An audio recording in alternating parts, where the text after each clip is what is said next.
Welcome back to the Daily Deer. It's day 16. No wind, no rain, no storm can teach the woods from teaching those who listen. Fred Bear.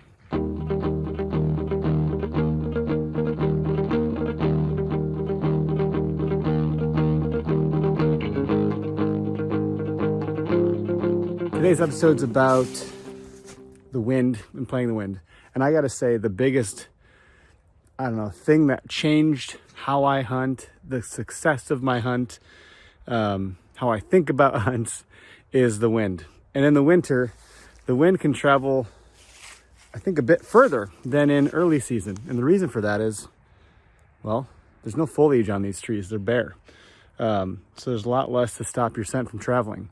Learning which winds are the predominant wind for an area you hunt, you probably already know the predominant wind for any area that you hunt.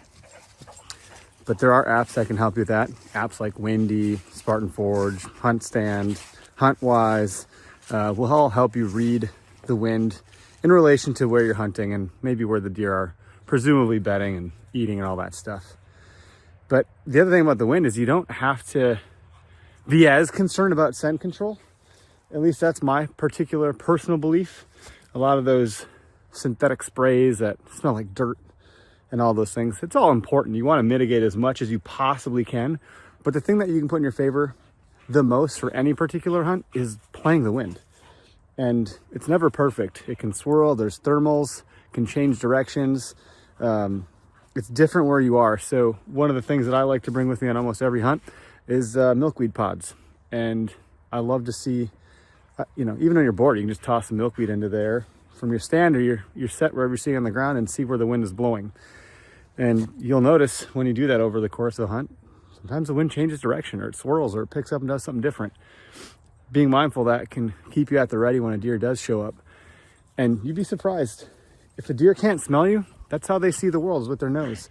If they can't smell you, they do the whole head bob. They look at you. They can't figure you out. If they can't smell you, they can't figure you out. If they think there is something there, they'll J-hook to figure out what you are, and they'll try to pick up your scent. You can use that to your advantage too. So the biggest takeaway for today is paying attention to what the wind is doing. And even when you're scouting off season, kind of use that and put those pieces together as best you can.